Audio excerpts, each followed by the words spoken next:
Hello అండి. ఇదైతే సోమవారం వీడియో అనమాట. సోమవారం సాయంత్రం ఇదేదో జోరీ బాల్ అంట. ఈ గేము ఒకళ్ళనొకళ్ళు కొట్టుకునే గేము. అదైతే కాసేపు ఆడాము. ఇంక తర్వాత రోజు హోలీ రోజు హాలిడే అయితే మెసేజ్ వచ్చింది ఫోన్‌కి. ఇంక అది చూడగానే మొదలుపెట్టారు. బిజినెస్ ఆడదాం రేపు హాలిడే కదా! త్వరగా లేవక్కర్లేదు అని. ఇంక 9:30కి అలాగనుకుంటా కూర్చున్నాము. చర్చ్ అయిపోగానే అంటే మాకు 40 డేస్ ప్రేయర్స్ జరుగుతున్నాయి. 9:30కి కూర్చుంటే 1:30 అయ్యింది గేమ్ అయ్యేటప్పటికి. వాళ్ళిద్దరైతే ఫుల్ సాటిస్ఫై. చాలా రోజుల నుంచి అడుగుతున్నారు పాపం. ఇంకా కుదరక ఆడట్లేదనమాట.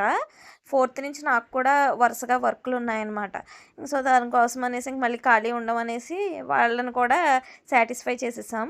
తర్వాత యథావిధిగా మాకు ప్రతి మంగళవారం ప్రేయర్ సెల్ అయితే జరుగుతది. మేము 5 మెంబర్స్ ఉంటామనమాట. ఇద్దరు రాలేదు. మేము ముగ్గురమే కూడుకొని ప్రేయర్ అయితే చేసుకున్నాము. ఫస్ట్ మేమేం మాట్లాడుకుంటున్నామంటే, ఆవిడ వాళ్ళ సిస్టర్ వాళ్ళు కూడా కువైట్‌లో ఉండిపోయారు. ఈ యుద్ధాలు జరుగుతున్నాయి కదా! చాలా భయపడుతున్నామండి. చాలా భయంగా బిక్కుబిక్కుమన్నట్టు ఉంటుంది. ఎలా ఉంటారో ఏంటో అని పాపం అవన్నీ చెప్తున్నారావిడ. నాకు చాలా బాధనిపించిందనమాట. ఇంటి దగ్గర నుంచే అనుకుంటున్నాను.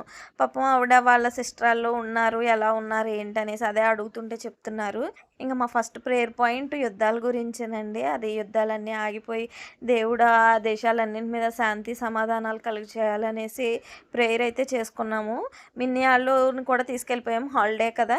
ఇంక కూడా తీసుకెళ్ళిపోతే చర్చ్‌లో బయట ఆడుకుంటా ఉన్నారనమాట. తర్వాత చర్చ్ మెంబర్ ఒకళ్ళు పెద్దావిడ. ఆవిడకి బాలేదనమాట. బెడ్ రిడెన్ అయ్యి ఉన్నారు. ఆవిడని కూడా చూడ్డానికెళ్ళేసి వచ్చి ఇంక ఇంటికైతే వచ్చేసాం.